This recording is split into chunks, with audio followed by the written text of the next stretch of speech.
come to an end.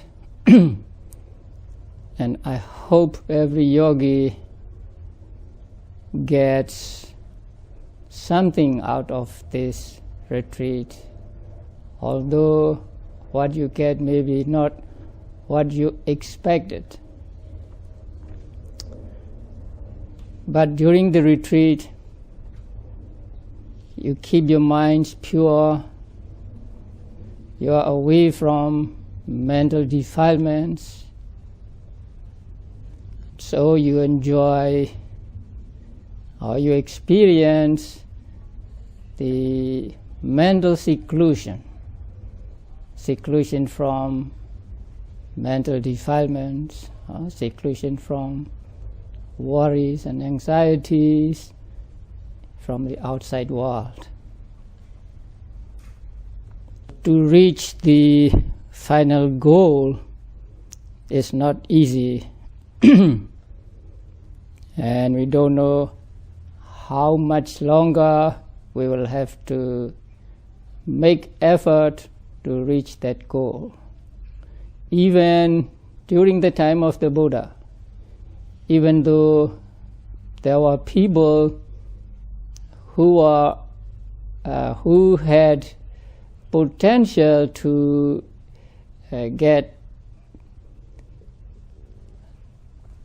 emancipation or to get enlightenment, did not all get enlightenment. There are many reasons that block their way to the attainment of enlightenment. It is explained to us that there are two reasons why people fail to get enlightenment, although they had the potential to reach enlightenment, and although they even get to see the Buddha. The reasons they gave are: one, lack of action or lack of exertion, and two, having a bad friend. We are, or whatever we do, we need a good friend.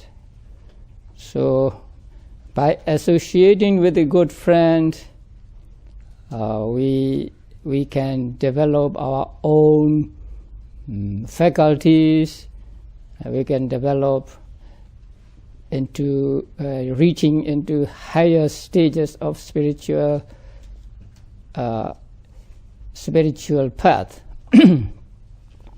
At friends, then we are influenced by these people, and we tend to follow their, say, wrong activities or their wrong advices, and so we did very wrong things following the advice of bad friends. King Ajatasattu. Now, Devadatta enticed him when Ajatasattu was a young prince to his side and incited him to kill his own father so that he could become a king. And as you know, Devadatta was a very ambitious man. He tried to kill the Buddha to become the Buddha himself, and so he incited the young Prince Ajatasattu to kill his own father to become a king. And Ajatasattu was successful, so he became a king and he killed his own father. Although Devadatta attempted 3 times to kill the Buddha, he was not successful because nobody can kill the Buddhas. So the first time he sent sharpshooters to shoot the Buddha, and the second time he sent the great elephant to attack the Buddha. when these two failed, he himself pushed a big rock onto the Buddha when Buddha was walking up and down on a hill. But the rock missed the Buddha and hit some rock on the hill, and the splinter of that rock hit the Buddha on his toes, and so Buddha had his blood congealed there and had a severe pain. But that was the most Devadatta can do to the life of the Buddha. But that act of causing the blood congealed in the body of the Buddha is as bad as killing one's own father.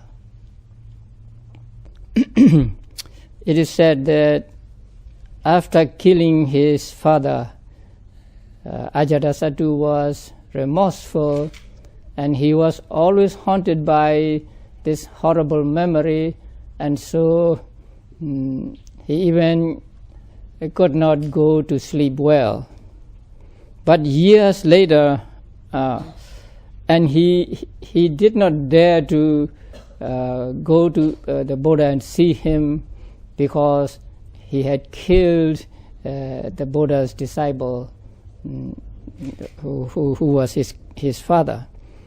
But years later, about 8 years before the Buddha's death, he went to see the Buddha. So he asked his trusted friend, the royal physician Jivaka, to take him to the Buddha. And so he went out to the Buddha to see the Buddha, and he went out at night. So he was always afraid of people trying to kill him. Now, people who had done something like this is always suspicious, and they live in fear.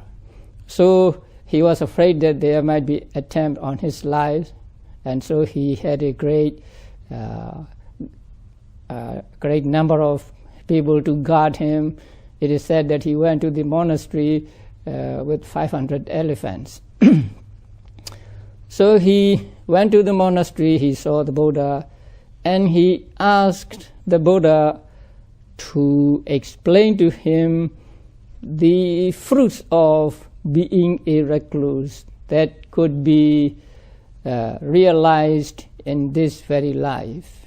And so, in response to his question, Buddha delivered to him a discourse now known as Samanya Phala Sutta.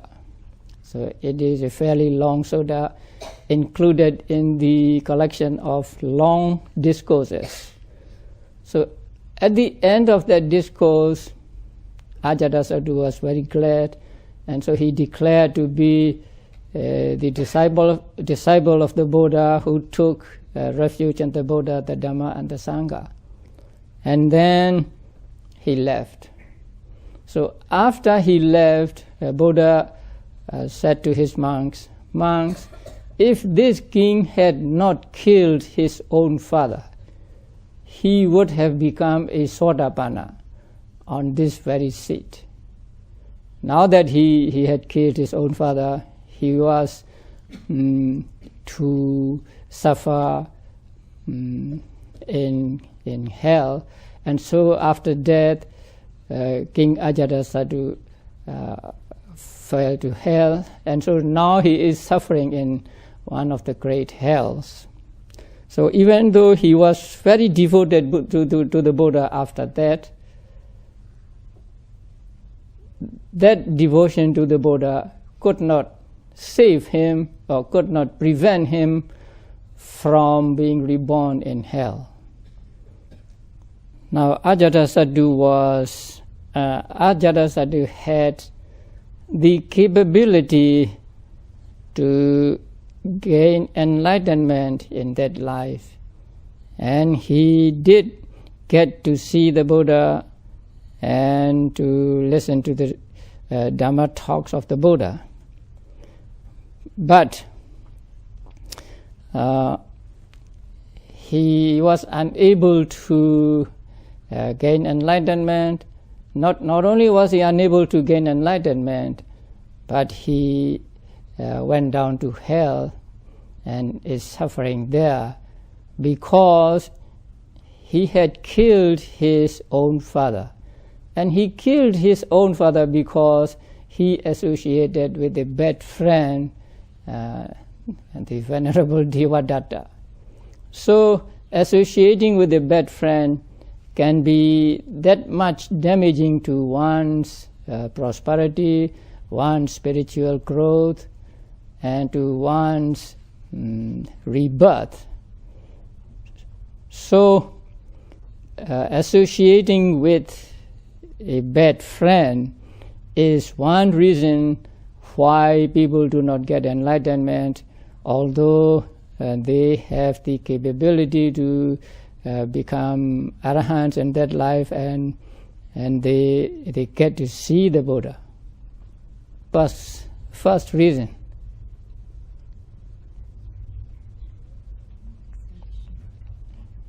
Lack of action, lack of exertion. Now, lack of action is of two kinds. Lack of action on the part of the teacher, and lack of action on the part of, let us say, students. A wandering ascetic and a lay person went to see the Buddha. And when the ascetic saw the monks surrounding the Buddha, very calm and quiet and disciplined, he was very glad, and so he expressed his gladness or appreciation of this tranquility of the monks to the Buddha. So the Buddha told him that among the monks there were arahants, sotapannas, and so on, and also those who practice the four foundations of mindfulness. When he heard this, the layperson, his name was Pissa. So the layperson said, Bhante, it's wonderful that you have taught the foundations of mindfulness to all people. Even we, he said, as laypersons, practice the foundations of mindfulness from time to time. His talk to them,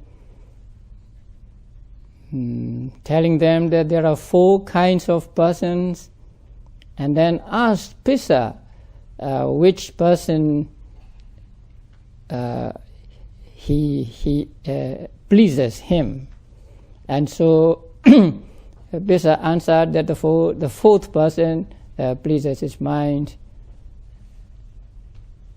And then Buddha asked him why. Say he likes the last or the fourth person, and he gave reasons. And after giving the reasons, he just said, Bhante, I'm busy, so I'm now going. So the Buddha said, do what you think fit. So he got up and left.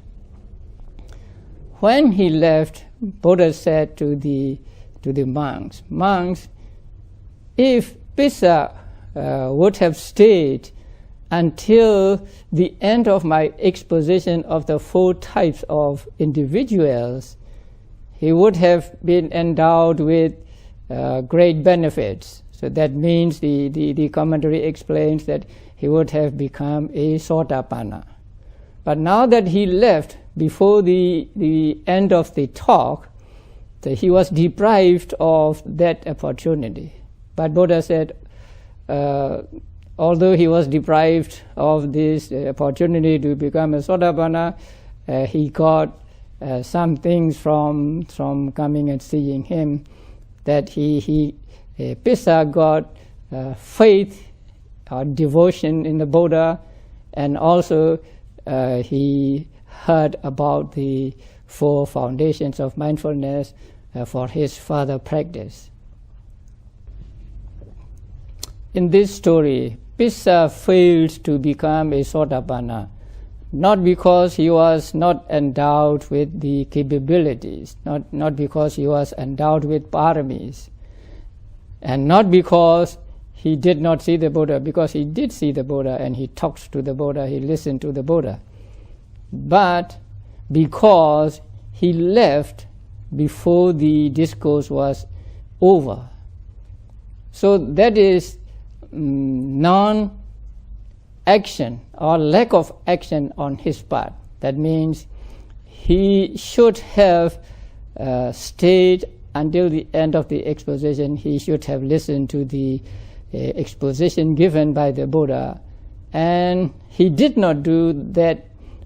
He did not make that effort, and so for lack of effort on his part, he was unable to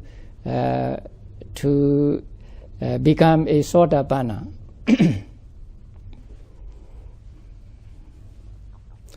Now this story teaches us one good lesson. That is, when someone is giving a Dhamma talk,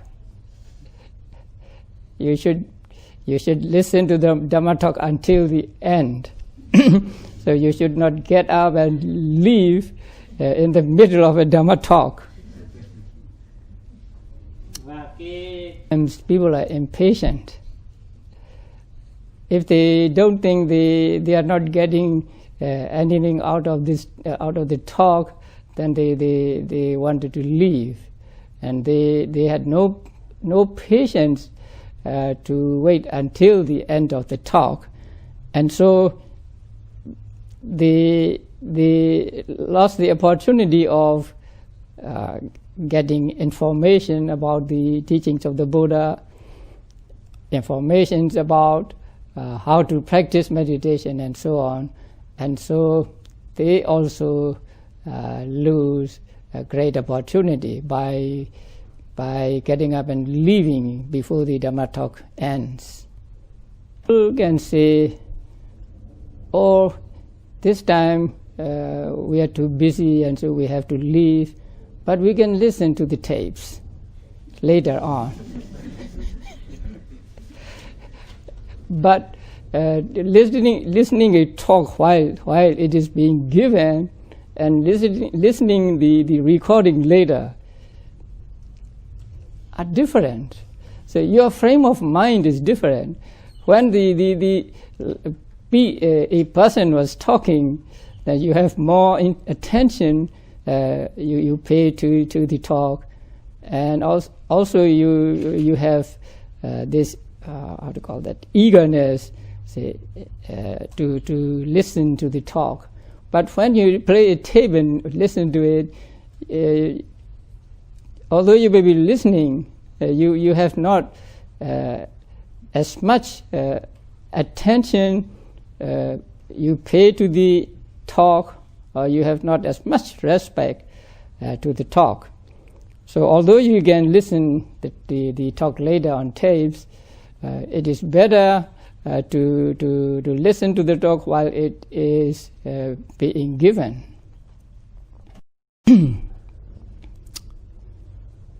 So that is the lack of exertion on the part of, say, the student or the listener. And the other one is lack of exertion or lack of action on the part of the teacher. There was a Brahmin called Janusoni. So one day the Venerable Sariputta heard about him and asked a monk whether that Brahmin practiced as heedfulness, and the answer was no. So when he met that Brahmin, Sariputta asked him, "Do you practice heedfulness?" He said, "No, Bhante, we have many things to do," and he gave 10 excuses why he was not mindful. So Sariputta talked to him the ill consequences of heedlessness. And then later, when that Brahmin was gravely ill, actually on his deathbed, he sent a man to give respects to the Buddha in his name, and also to invite the Venerable Sariputta to him and to come and talk to him. So the Venerable Sariputta accepted and went to him, and then asked him whether his sickness is increasing or decreasing. And he said, my sickness is increasing. And so Venerable Sariputta taught him something, asking him, which is better, to be reborn in hell or to reborn as an animal, and then to be reborn as an animal and to be reborn as a human being, and so on, until the highest realm of the devas. And then Venerable Sariputta said, which is better, to be reborn in the highest Deva realm or in the Brahma realm. So when the Sariputta said the Brahma realm, the Brahmin was very happy. Then he said, oh, Sariputta said Brahma realm, Sariputta said Brahma realm. Then the Venerable Sariputta thought that the Brahmins are attached to the realm of the Brahmas, because their way is to reach the world of the Brahma. So the Venerable Sariputta taught him the way to reach the Brahma world. That means Sariputta taught him the four Brahma viharas, the four divine abidings. So after teaching him how to practice loving kindness, compassion, sympathetic joy, and equanimity, the Venerable Sariputta left. So sometime after he left, the Brahmin died, and he was reborn as a Brahma.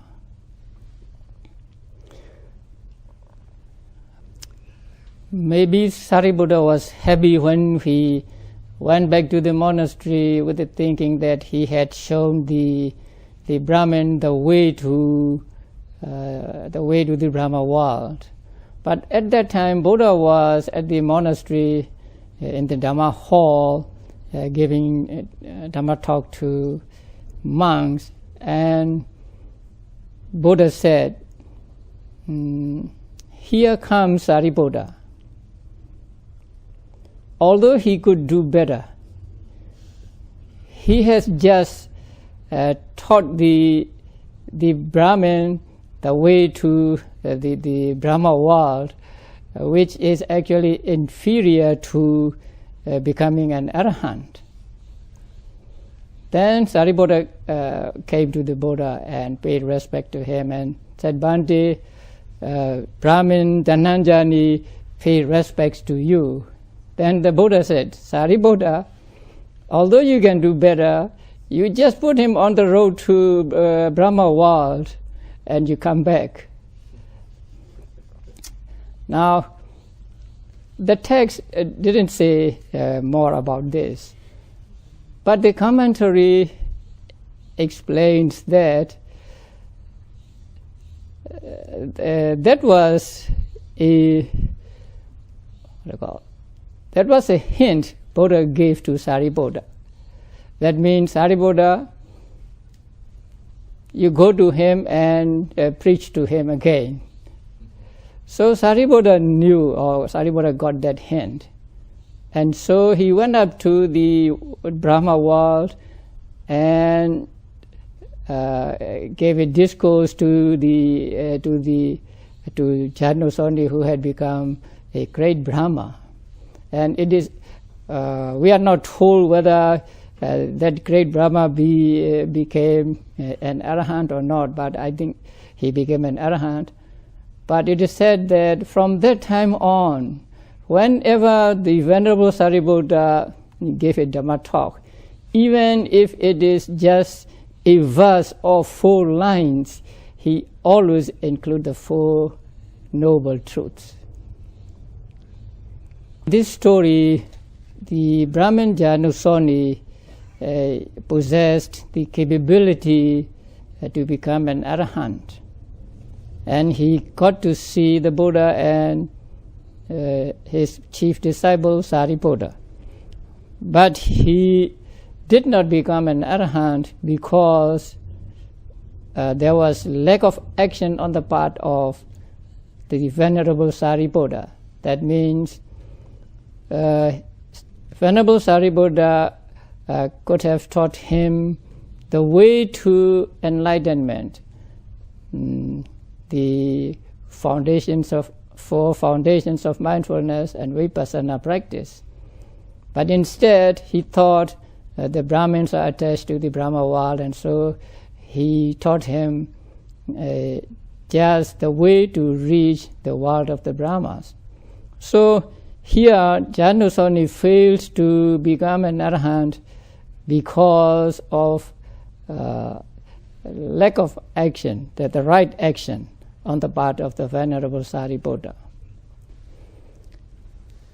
So we must remember these stories and take lessons from these stories. That is, we should not, or we must not associate with bad people, associate with people who will detract us from this spiritual path and who will take us to the ways of evil things and who will eventually take us to the 4 woeful states. And also we should see to it that there is no fault on our part. If we are students, then we will fulfill the obligations of a student. We will make effort a student should make, and if we are teachers also, we will try to lead the students to a right destination. So we should keep these stories in mind and try to avoid both the faults on the part of the students and on the part of the teachers. As teachers, we will see to it that we give you the right method, we teach you the right method of practice, and give you correct instructions. And as students, now we monks are both teachers and students. So as students, we should not be lacking in a proper effort, and we should follow the instructions faithfully. Now sometimes people come with what is called a pride in their former practices or resistance. And so when they come to a center, and then they are unable to get rid of that resistance. And with that resistance, they cannot hope to make any progress, or they cannot hope to get any benefit out of that practice. So it is important that as students or as meditators, we try to follow the instructions faithfully. So when you go to a center, then you follow these instructions given at that center and do not have any resistance or arguments or whatever. Because the instructions given at the retreats, at the centers, are built up through years, and so they are well-tested instructions. So it is important that as students, So we follow the instructions faithfully and closely. The teachers want their students to follow the instructions closely and faithfully, and so the students should make effort to follow the instructions. As I said, instructions given are accumulated through the years, and so the instructions are not just one teacher's instruction.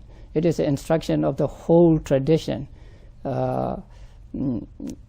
which has its roots in the teachings of the Buddha.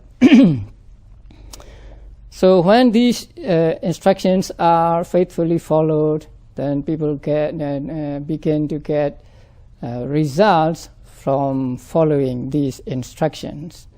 So it is important that the teachers give correct guidance in the practice of meditation, and the students or the meditators should follow the guidance of the teachers. I want you to remember the instructions, and that is why I say the instructions again and again.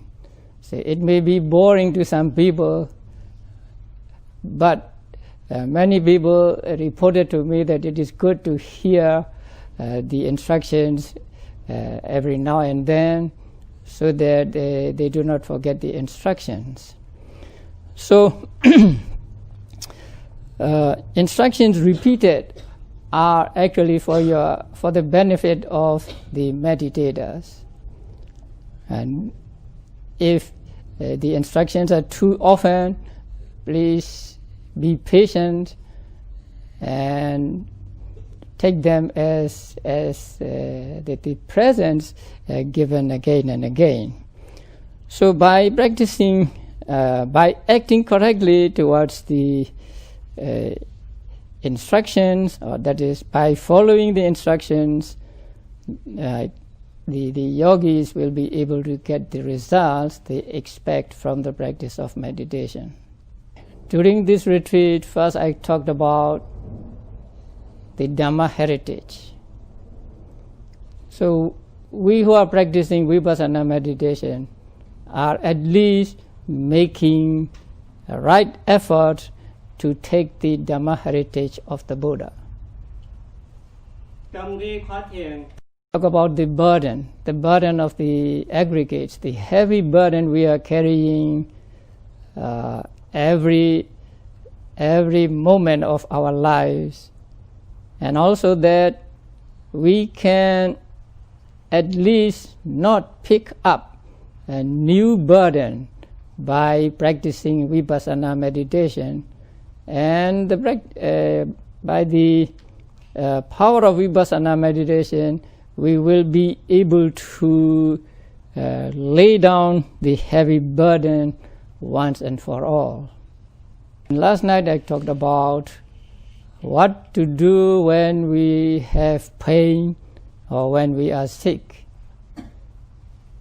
Although I talked about all these are the teachings of the Buddha. So what you heard during this retreat are all the teachings of the Buddha related by me. So we have respect for these teachings, for these pieces of advice, and we should follow the lessons or advices given in these discourses.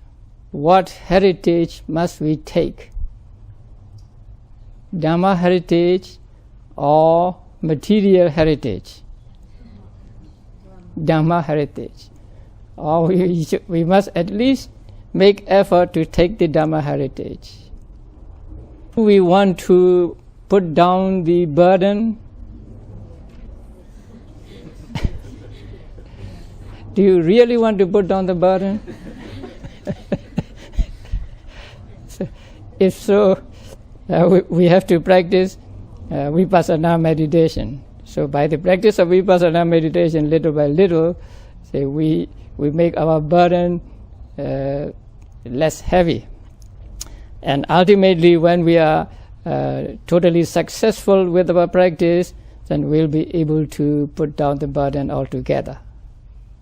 And when we experience pain or when we are sick, what will we do? Complain? Or angry with the sickness, or angry with people, or blaming others? No, we will not do any of these things. So we will try not to let our minds be sick, although our body is sick. So we will make effort to take the Dhamma heritage of the Buddha. We will try our best to lay down this heavy burden of 5 aggregates, and although our body is sick, we will see to it that our mind is not sick. So may we all be successful following these determinations and achieve our goal in this very life.